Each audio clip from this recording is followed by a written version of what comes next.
Hello, I'm Daniel Serridge from the Village Storytelling Centre, and it's a pleasure to be able to talk to you today. And thank you for having me along. I've had the fortune, the privilege to be working alongside Life Changes Trust now for close to 2 years in a variety of different places on this project. And thank you to Sam for talking there about the work that we do and how we approach it.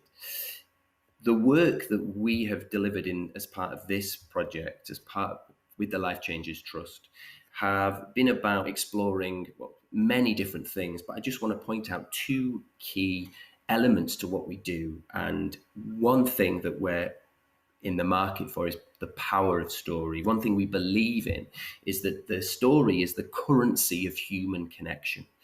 We believe that story allows people to connect in a way that goes beyond how they normally would interact. So what we do is we utilize story to encourage people to share. How often do we hear a story, do we hear a tale, and not be encouraged to then step forward and share what we believe? The other thing is we think of everyday stories that people have, that people keep, that people hold as pieces of artwork that deserve to be held up on a plinth in a gallery, given their own little space to thrive. And this project and our work has been about encouraging people to feel and to know that what they have to share and the stories that they tell have huge relevance and huge importance and can have a huge impact on the way that dementia care across Scotland can develop and change and shift. So how do we use story in this particular context? Well, the Village Storytelling Centre has worked with several key groups across the area, across the borders as part of this project. It's responsible for working with people with dementia, with unpaid carers, and with staff and volunteers who are associated with dementia care.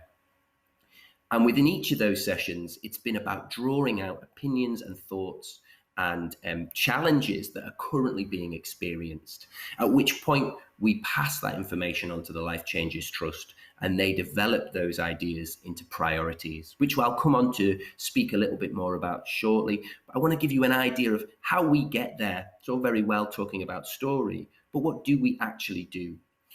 In all of those sessions, we start with a story. We have to offer something, because if we don't offer something, then why should we receive anything back?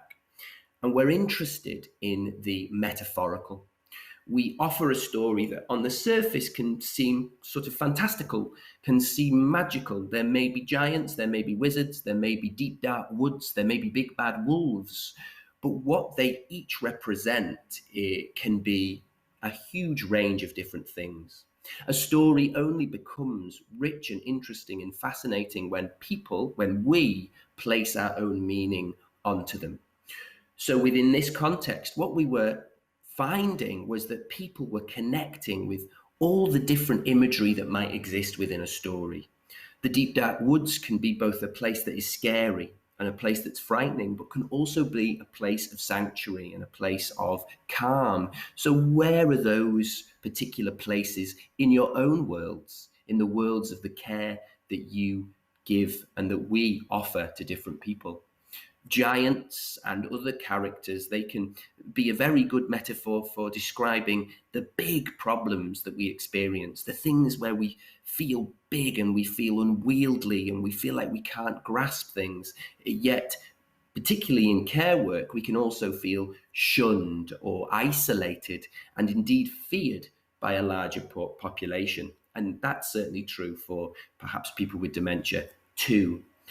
So when we've explored all these different metaphors, what we're discovering is it doesn't take long for everybody in that context, people with dementia, unpaid carers, and staff and volunteers, to connect it to their own lives and be able to articulate what they're experiencing in a much more deep and powerful way, perhaps without even fully knowing that they're doing it.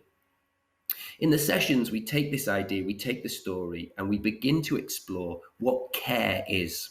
And we ask the group to describe for us how to define care. And what I want to do for you now is just read out what care is to the people of the borders. This is a collection of the different ideas and definitions that we have for care from people that took part in the sessions. We've decided that care is the following. Care is about respect. It's about dignity. It's about ensuring that people have the basic needs met. It's about social and emotional and physical health. It's about having company. It acknowledges an individual's likes and dislikes. It acknowledges their values and beliefs. It ensures their voices are heard. It provides us comfortable space. It's about maintaining relationships, working in partnership with people. And it's not about taking things at face value. It's about a smile. It's about being inventive and thinking outside the box, spending time with people one-to-one, going for a walk. It's about seeing how they respond here and now. It's about a team effort, seeing the birds and the trees. It can be as simple as the birds and the trees. And I have got in big, bold writing here, it's about choice. It can be unique. It can be a place of safety, a place of empathy that's practical. It's about listening. It's about a willingness to help and engage. It's about ideas and activities and resources. It's about trust, the ability to be vulnerable, patience, open and honest. It's about respectful boundaries. It's about the knowledge of a person. It's relevant. And above all, more importantly than anything else, it's about love.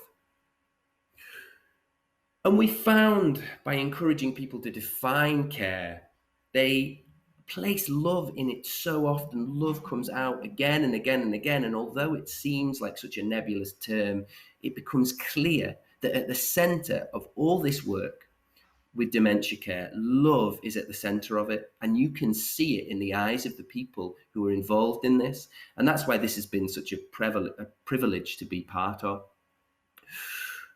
We would then take this idea and we would apply it directly to a character. We'd create a new character that becomes a symbol for everybody. They take on the different meanings and the different forms and ideas that we have. I don't want to tell you too much about the character building today because you'll see some of that information in the document that's going to follow this work. And you'll be able to hopefully make the connection yourself between this character that's new and fresh and perhaps what you're experiencing. But for the people taking part, they're able to then talk safely about perhaps some of their issues because they're placing it into the realms of the fictional. So all this information comes together and we pass that on to the Life Changes Trust, and they then turn that into priorities, which we will show you now. So here are the priorities for the borders. Priority 1, I'm just going to read these out and hopefully they'll have an opportunity to just sink in. I'm not going to speak too much about them. Priority 1, we need more support that gives a voice to the people who are dealing with the condition on a day-to-day basis. People with a diagnosis, carers and other frontline workers have little say in what is being decided, and there needs to be a space where these voices could be heard. We would like to see opportunities and choices to meaningfully engage and contribute to our communities. We don't like to be preached to. Here's a quote. What is important is the local community, but the service providers are not community focused. Health is centralized, making it impossible to really know what is available to you and for them to literally be there to be able to look after you. Priority 2, can we address loss? The loss of independence, loss of a social life. Things are much harder than they used to be, which can cause deep sadness. We would like to see opportunities and choices to meaningfully engage and contribute to our communities, to help address in some way the pervading sense of loss. I'm a positive person, but this has hit me harder than anything else.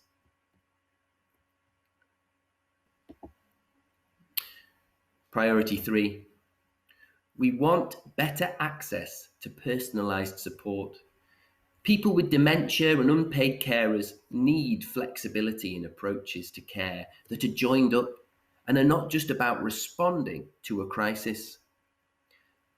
What they say I need and what they say Susan needs is not what either of us want. It's very difficult. Support only seems to arrive after a point of crisis. The minimum should be dementia-friendly GP practice and a regular checkup, which is not just about the medication, but about how people feel.